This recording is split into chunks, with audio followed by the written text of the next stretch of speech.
Hey everyone, it's Zach with Palantir Research. One of the most important things that come out of AIPCon is how much Palantir is in the healthcare space today and their impact.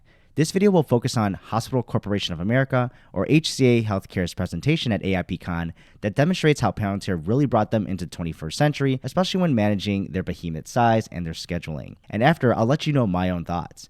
And just for some background, HCA Healthcare is a for-profit operator of healthcare services across the country, mainly in the United States and a little bit in England. But for context, the speakers, Kanan Stage and Ben Spears, provided the scale of their business, which is massive at 180 hospitals with around 2,300 sites of care, with more than 45,000 affiliated physicians and more than 93,000 RNs or registered nurses. And that leads down to more than 37 million patient encounters.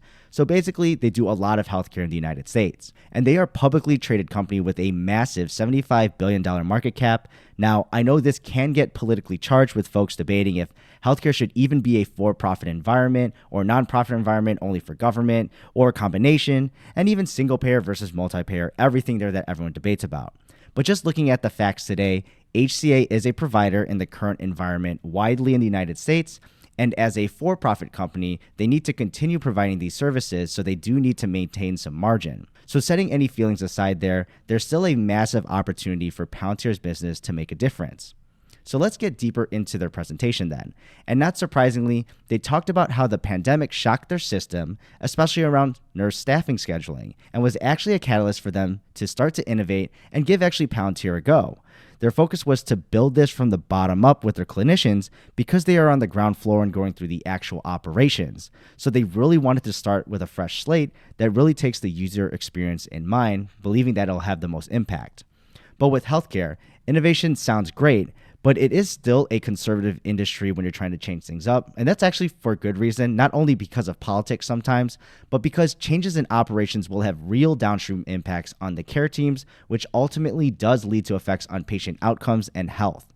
So they wanted to experiment with guardrails concerning what is at stake and also being able to customize this though at scale. And they identified better managing of their nurse staffing will be the best application for Palantir at the moment, which I think is low-hanging fruit, considering we all know there is a nurse shortage, at least in less desirable areas of the country, which leads to higher costs for travel or contract nurses there, or at least overworked, regularly staffed nurses at these locations. So I know there have been comments that Palantir needs to tackle more in healthcare, but hopefully this is just a starting point where Palantir will continue to spread with other things. Now, either way, for HCA, it's a big issue, as you can see, because that's over 2,000 nursing departments that each spend around 10 to 20 hours per month, which is in total around 20 to 40,000 hours a month just on scheduling. Now, we can probably tell that there are manual processes or using multiple files that you need to comb through to figure out scheduling, which would make sense on why it takes so much time. And we think everything should be automated by now, but you never know really with these old school healthcare companies. You'll be surprised actually to see what processes are still kept in paper or even faxed to doctors' offices. You'll be surprised. So I like how they provided a diagram on their shortfalls currently in their previous scheduling workflow. So there's only a few orange boxes that indicate what they know right now versus the black boxes that Palantir should help them bring to light for them. And with the after diagram, we see how much more information is available to the nursing leader to input and also edit to ensure there's always feedback loop, as well as the most current information always at hand for them.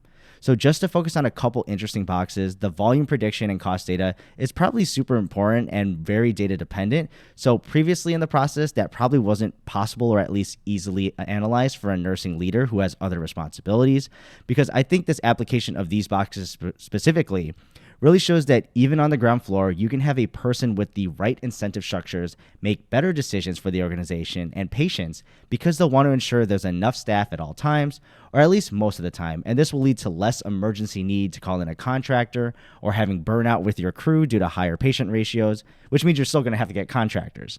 And it seems like a rant, but that's one of the value propositions of Palantir. We got the latest usable data in the decision maker's hands, and we remove kind of those middlemen of analytics. But at the end of this automation, they did say they reduced this process down from that 10 to 20 hours per month to only 1 hour per month building a schedule. So he gave the figure himself that this is a 95% reduction. But remember, this is only with their innovation partners department, or at least who they scaled out for now. They then go through the scheduling app itself that the nurse leaders use. Not much to say here, but essentially it's the front end, giving all that data to the users, running all of that on top of the ontology on the back end, which I think is more interesting. But here's another good part of the presentation, which shows that the speed that they can scale the solutions that they made with Palantir. From one department in January, it's now rolled out to 50 departments at 4 facilities by April this year. So from my perspective, it looks like the heavy lifting is probably just rolling it out to individual facilities, but once you're in, you can scale through the departments pretty quickly, it looks like, just based off the numbers here, roughly. Hopefully more to see on this, since they are trying to project by August, hitting 90 departments at 9 facilities, and then ultimately 400 departments at 40 facilities by March of 2024. And they close out their presentation that they trust Palantir and know that they wouldn't have been able to roll this out so quickly without them. Overall, I think this presentation is good, of course. It's going to reinforce Palantir's dive into the healthcare industry, especially with other major partners and customers that they already have, like the NHS, Tampa Bay General, Cleveland Clinic, NIH, CDC, just to name a few. And they actually did a clear metric on what improved, at least with their test subjects here, from that 10 to 20 hours per month scheduling down to 1 hour per month. Granted, this is still being rolled out, so that metric can change over time. Maybe it actually improves, maybe it doesn't. But hopefully that 95% reduction can scale across more departments over time, or even better than that, as it becomes a cultural norm at their organization. That is going to take some time because you're going to be training people on how to do this, and everyone has to get kind of used to the new way of doing it, and then you're going to have probably audits or trainings and making sure that people are following that. But either way, it's really great marketing overall for potential hospitals across the United States for sure, considering that the nursing shortage and staffing issues is across the whole country. I am going to be nitpicky here for this con from me, so I don't think it's actually a major one, but it's just that we always hear about nurse staffing fixes as the main application when we hear about healthcare with Palantir. I know it is the low-hanging fruit to tackle because first, it's front-facing the patients with nurses, and also one of the most expensive costs that happen when nurses go through burnout, and then you're ultimately understaffed, and then you ultimately need to bring very expensive travel or contract nurses into the hospital. But that's still going to affect patient care too.